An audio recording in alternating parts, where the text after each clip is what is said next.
Привет! Тема разделения Кореи. Как пишет Майкл Сет, Корея была единой страной с VII века. Ни один кореец никогда не предлагал разделить свою землю. Интересно, что внешние силы уже делали подобные предложения.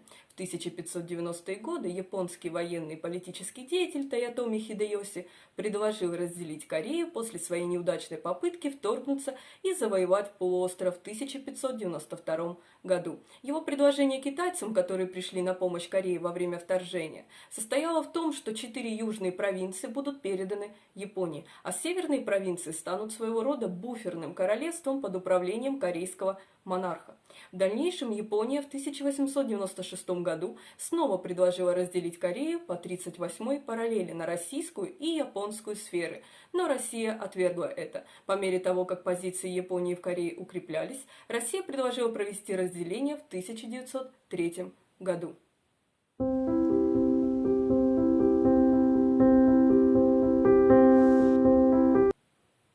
До 1945 года Корея была единым политическим образованием. Истоки современного разделения Кореи восходят к периоду аннексии Кореи Японии с 1910 по 1945 год. Во время Второй мировой войны лидеры союзников рассматривали вопрос о будущем Кореи после поражения и капитуляции Японии в войне. Лидеры достигли понимания, что Корея будет передана под международную опеку до тех пор, пока корейцы не будут сочтены готовыми к самоуправлению. Помимо довольно расплывчатого соглашения, многое в будущем Кореи оставалось неопределенным. Ближе к концу Второй мировой войны США предложили разделить Корейский полуостров на две оккупационные зоны – американскую и советскую. Дэвид Раск и Чарльз Бонстелл предложили разделительную линию по 38-й параллели. К удивлению Раска и Бонстелла, Советы приняли предложение и согласились разделить Корею. Предположение, лежащее в основе разделения Кореи на две оккупационные зоны, состояло в том, что это было лишь временное соглашение до тех пор, пока не будет реализовано соглашение, которое приведет к созданию единого корейского государства. Впоследствии Московская конференция, также известная как промежуточное совещание министров иностранных дел, проходившее в декабре 1945 года, привела к соглашению об опеке над Кореей сроком до 5 лет. Однако с началом Холодной войны и с возникновением различных факторов, как международных, так и внутренних, включая противодействие Корее опеке, переговоры между Соединенными Штатами и Советским Союзом в течение следующих 2 лет относительно осуществления опеки провалились. Тем самым фактически это свело на нет единственную согласованную основу для восстановления независимого и единого корейского государства. В связи с этим корейский вопрос был передан в Организацию Объединенных Наций в 1948 году после того, как ООН не смогла добиться приемлемого для Советского Союза результата. Выборы под наблюдением ООН были проведены только на оккупированном США юге. На выборах победил поддерживаемый американцами Ли Сен Ман, в то время как Ким Ир Сен укрепил свои позиции в качестве лидера оккупированной Советским Союзом Северной Кореи. В дальнейшем была создана Республика Корея, Южная Корея 15 августа 1948 года. За этим незамедлительно последовало создание Корейской Народно-Демократической Республики Северной Кореи КНДР 9 сентября 1948 года. Соединенные Штаты поддерживали Юг, Советский Союз поддержал Север, и каждое правительство претендовало на суверенитет над всем Корейским полуостровом. В 1950 году, после многих лет взаимной вражды, Северная Корея вторглась в Южную Корею в попытке объединить полуостров под своим коммунистическим правлением. Последующая Корейская война, длившаяся с 1950 по 1953 год, закончилась тупиком и оставила две Кореи разделенными, демилитаризованной зоной до сегодняшнего дня. Демилитаризованная зона разделяет Корейский полуостров на две примерно равные части. 27 апреля 2018 года во время межкорейского саммита 2018 года между верховным лидером Северной Кореи Ким Чен Ыном и президентом Южной Кореи Мун Дже Ином была принята Пханмунджомская декларация о мире, процветании и воссоединении Корейского полуострова. Позже, после сентябрьского межкорейского саммита, было предпринято несколько действий по воссоединению вдоль границы, такие как демонтаж постов охраны и создание буферных зон для предотвращения столкновений. 12 декабря 2018 года солдаты из обеих Корей впервые в истории пересекли военную демаркационную линию.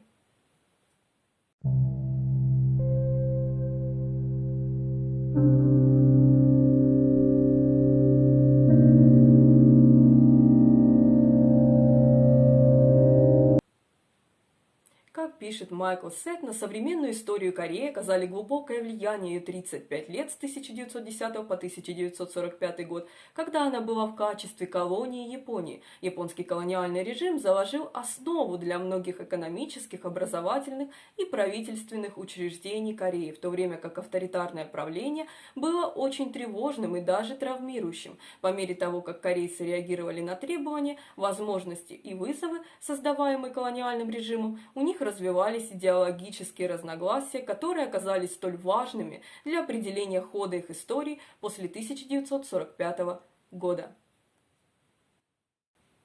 Когда русско-японская война закончилась в 1905 году, Корея стала номинальным протекторатом Японии и была аннексирована Японией в 1910 году. Корейский император Каджон был смещен. В последующие десятилетия появились националистические радикальные группы, которые боролись за независимость. Расходящиеся в своих взглядах и подходах, эти группы не смогли объединиться в единое национальное движение. Временное правительство Кореи в изгнании в Китай не получило широкого признания.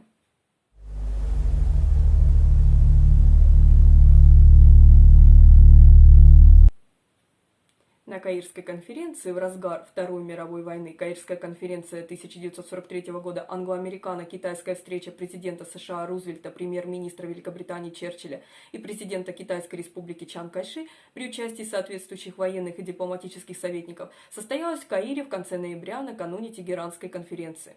Франклин Рузвельт, Уинстон Черчилль и Чан Кайши согласились с тем, что Япония должна потерять все территории, которые она завоевала силой. В конце конференции три державы заявили, что они, помня о порабощении народа Кореи, решили, что Корея станет свободной и независимой.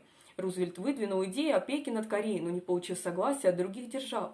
Рузвельт высказал эту идею Иосифу Сталину на Тегеранской конференции в ноябре 1943 года и Ялтинской конференции в феврале 1945 года. На Тегеранской и Ялтинской конференциях Сталин пообещал присоединиться к своим союзникам в войне на Тихом океане через 2-3 месяца после победы в Европе. 8 августа 1945 года, через 2 дня после того, как первая атомная бомба была сброшена на Хиросиму, но до того, как вторая бомба была сброшена на Нагасаки, СССР объявил войну Японии. Когда началась война, главнокомандующий советскими войсками на Дальнем Востоке маршал Александр Василевский призвал корейцев восстать против Японии, заявив, что в Сеуле поднимается знамя свободы и независимости. Советские войска быстро продвигались вперед, и правительство США забеспокоилось, что они оккупируют всю Корею. 10 августа 1945 года двум молодым офицерам, Дину Раску и Чарльзу Банстилу, было поручено определить американскую оккупационную зону.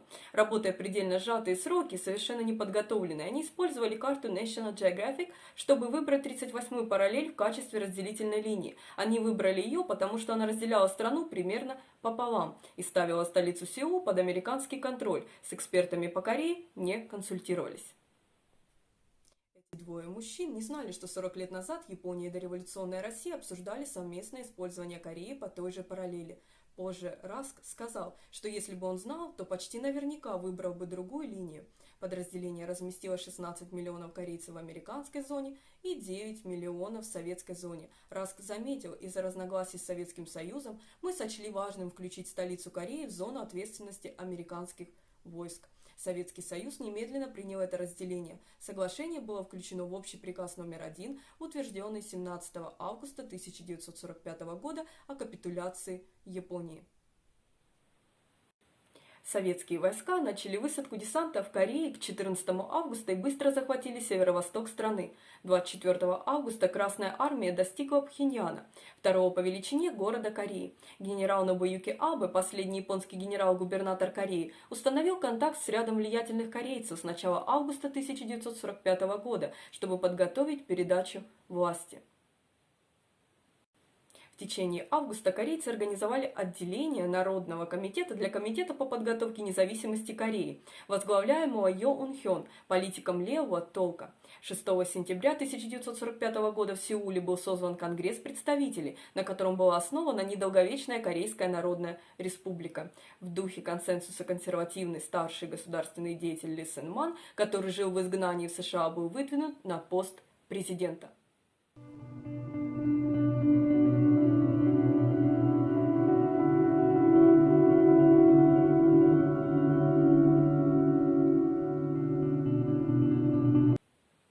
Когда советские войска вошли в Пхеньян, они обнаружили местное отделение Комитета по подготовке независимости Кореи, действующее под руководством ветерана-националиста Коданга. Для советской армии отделение было дружественно и могло, по сути, функционировать. В 1946 году генерал-полковник Терентий Штыков возглавил администрацию и начал лоббировать советское правительство в поисках средств для поддержки больной экономики. В феврале 1946 года было сформировано Временное правительство под названием Временный народный комитет под руководством Ким Ир Сена, который провел последние годы войны в Маньчжурии, обучаясь советскими войсками. Конфликты и борьба за власть последовали на высших уровнях власти в Пхеньяне, когда различные претенденты маневрировали, чтобы получить власть в новом правительстве. В марте 1946 года Временное правительство приступило к осуществлению масштабной программы земельной реформы. Земли, принадлежащие японским и коллаборационистским землевладельцам, были разделены и перераспределены среди бедных фермеров. Организовал множество бедных гражданских лиц и сельскохозяйственных рабочих под руководством народных комитетов. Общенациональная массовая кампания сломила контроль старых землевладельческих классов. Землевладельцам разрешалось оставлять себе только такое же количество земли, как и бедным гражданским лицам, которые когда-то арендовали свою землю, тем самым обеспечивая гораздо более равное распределение земли. Земельная реформа в Северной Корее была проведена менее жестоким способом, чем в Китае или во Вьетнаме. Официальные американские источники заявляли, судя по всему, бывшие деревенские лидеры были устранены как политическая сила без кровопролития, но были приняты крайние меры, чтобы предотвратить их возвращение к власти. Фермеры отреагировали положительно. Многие коллаборационисты, бывшие землевладельцы и христиане бежали на юг, где некоторые из них получили должности в новом правительстве в Южной Корее. По данным военного правительства США, 400 тысяч жителей Северной Кореи отправились на юг в качестве беженцев. Ключевые отрасли промышленности были национализированы. Экономическая ситуация на севере была почти такой же сложной, как и на юге, поскольку японцы сосредоточили сельское хозяйство и сферу услуг на юге, а тяжелую промышленность на севере. Советские войска ушли в 1948 году.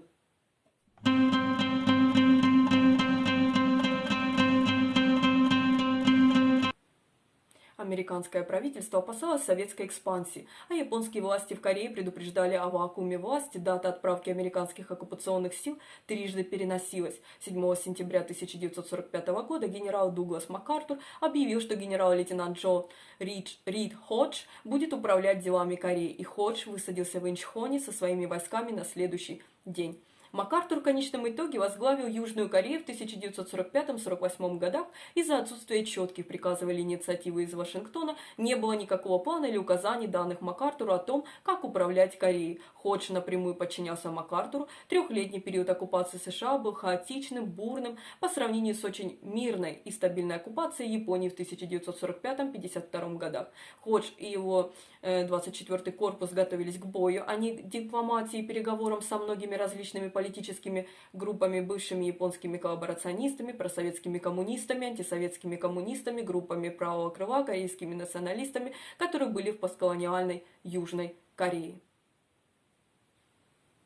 Никто из американцев в армии или государственном департаменте на Дальнем Востоке в конце 1945 года даже не говорил по-корейски, что привело к тому, что местные корейцы шутили о том, как корейские переводчики на самом деле управляли Южной Кореей. Временное правительство Республики Корея, действовавшее из Китая, направило делегацию с 3 переводчиками к Ходжу, но он отказался встретиться с ними. Ходж отказался признать образованную Корейскую Народную Республику и ее народные комитеты и объявил ее вне закона 12 декабря. Корейская Народная Республика – временное правительство, действовавшее на Корейском полуострове в период между капитуляцией Японской империи и созданием оккупационными администрациями СССР и США лояльных к ним органов власти. В сентябре 1946 года тысячи рабочих и крестьян восстали против военного правительства. Это восстание было быстро подавлено и не смогло предотвратить запланированные на октябрь выборы во Временное законодательное собрание Южной Кореи. Ярый антикоммунист Ли Сын Ман, который был первым президентом Временного правительства, а затем работал прокорейским лоббистом США, стал самым видным политиком на юге. Ли Сын Ман оказал давление на американское правительство, чтобы оно отказалось от переговоров в ОПЕКе и создало независимую республику Корея на юге. 19 июля 1947 года Йон Хён, последний высокопоставленный политик, приверженный диалогу между левыми и правыми, был убит молодым членом правой националистической группы беженцем из Северной Кореи. Сформированное правительство Южной Кореи провело ряд военных кампаний против левых повстанцев. В течение следующих нескольких лет было убито от 30 тысяч до 100 тысяч человек. Это было связано с восстанием на Чеджу. Восстание на Чеджу – вооруженное народное восстание в Южной Корее, начавшееся 3 апреля 1948 года и продолжавшееся до мая 1949 года. Последние стычки произошли в 1953 году. Жители, выступавшие против разделения Кореи на северную и южную части, в 1947 году организовали всеобщую забастовку против выборов, запланированных Временной комиссией ООН на территории контролируемой военной администрации США в Корее.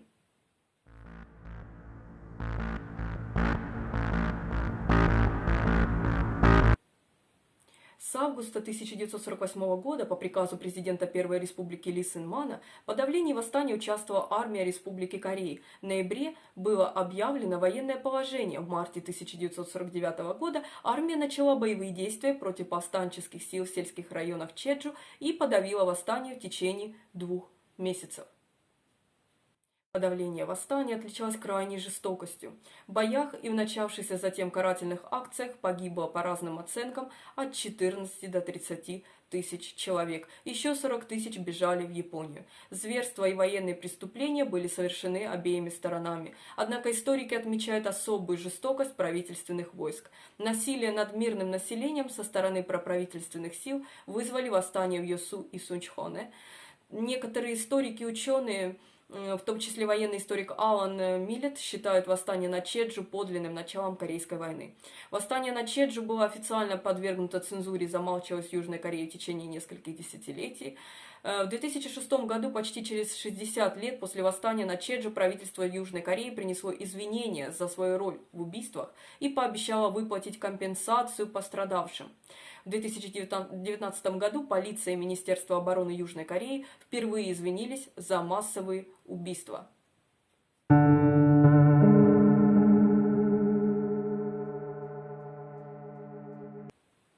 В декабре 1945 года на Московской конференции союзники договорились, что Советский Союз, США, Китайская Республика, Великобритания примут участие в опеке над Кореей на срок до 5 лет в преддверии независимости. Многие корейцы немедленно потребовали независимости. Однако Коммунистическая партия Кореи, которая была тесно связана с Коммунистической партией СССР, поддержала опеку. По словам журналиста Федора Тертицкого, документы 1945 года свидетельствуют о том, что советское правительство не планировало постоянного разделения. Совместная советско-американская комиссия собиралась в 1946 году и 1947 годах для работы над созданием единой администрации, но не смогла добиться прогресса из-за растущего антагонизма времен Холодной войны и противодействия Корее опеке. В 1946 году Советский Союз предложил Йон Хён в качестве лидера Объединенной Кореи, но это было отвергнуто США. Тем временем разделение между двумя зонами углубилось. Разница в политике между оккупирующими державами привела к поляризации политики и изменилось перемещение населения между севером и югом. В мае 1946 года было запрещено пересекать 38-ю параллель без разрешения. На заключительном заседании совместной комиссии в сентябре 1947 года советский делегат Терентий Штыков предложил вывести как советские, так и американские войска и предоставить корейскому народу возможность сформировать свое собственное правительство. Это было отвергнуто США.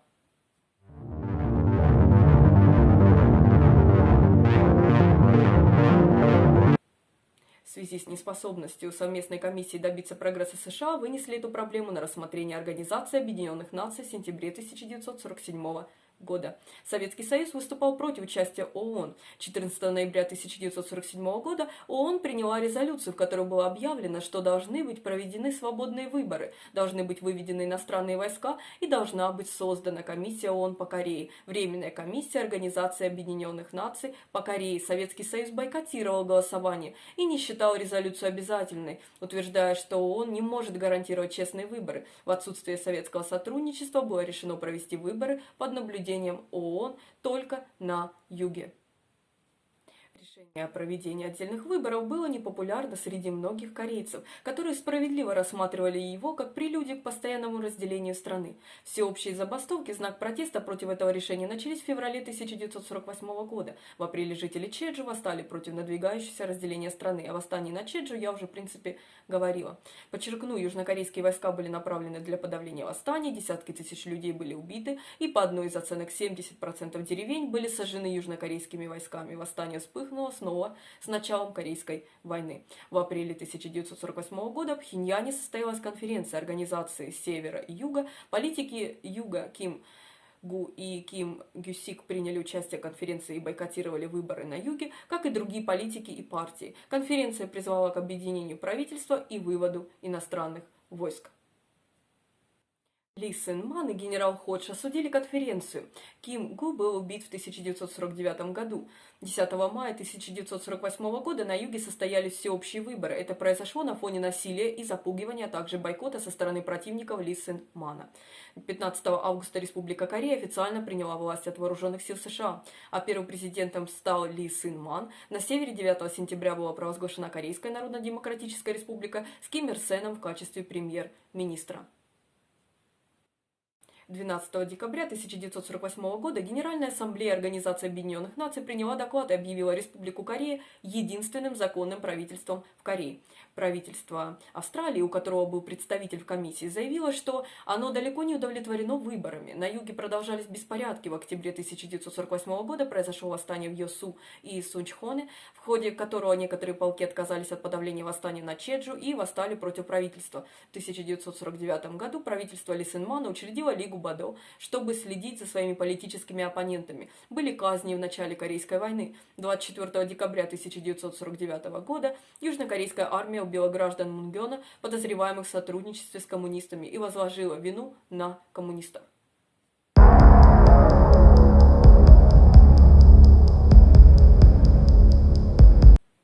Это было массовое убийство, совершенное южнокорейской армией. От 86 до 88 безоружных граждан, большинство из которых были детьми и пожилыми людьми. Среди жертв было 32 ребенка. Жертвы были убиты, потому что их подозревали в пособничестве коммунистам или коллаборационизме. Однако правительство Южной Кореи десятилетиями обвиняло в этом преступлении коммунистических партизан. 26 июня 2006 года комиссия по установлению истины пришла к выводу, что массовое убийство было совершено южнокорейской армией.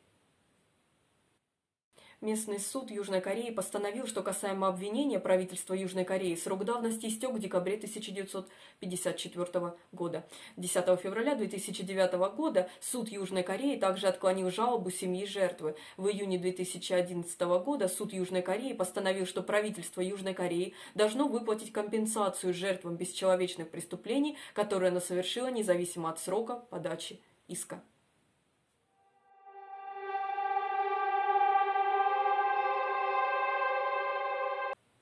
Северокорейские войска вторглись в Южную Корею и спровоцировали Корейскую войну.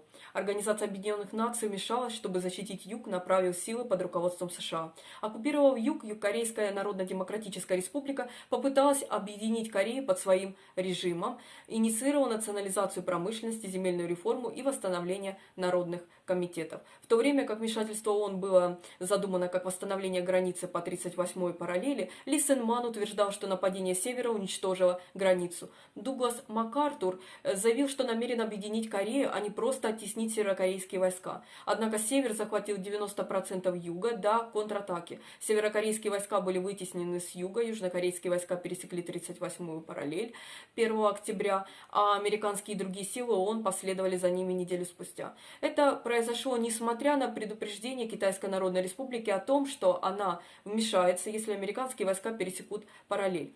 Оккупируя север, Республика Корея, в свою очередь, попыталась объединить страну под своим режимом, а корейская национальная полиция проводила политическую и идеологическую обработку. Когда войска под руководством США продвинулись на север, Китай предпринял контратаку, которая отбросила их обратно на юг. Ли, однако, требовал продолжения войны до тех пор, пока Корея не будет объединена под его руководством.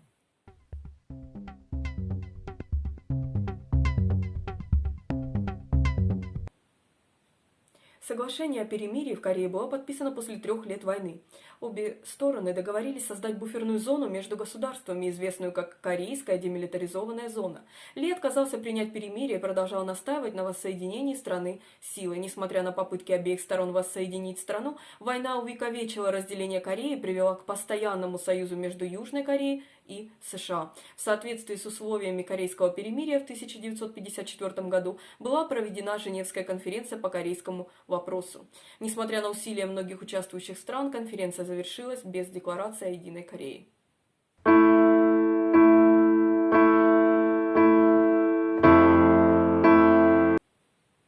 Со времен войны север и юг по-прежнему находятся в состоянии конфликта, причем оба противоборствующих режима претендуют на то, чтобы быть законным правительством всей страны. Спорадические переговоры не привели к прочному прогрессу на пути к воссоединению.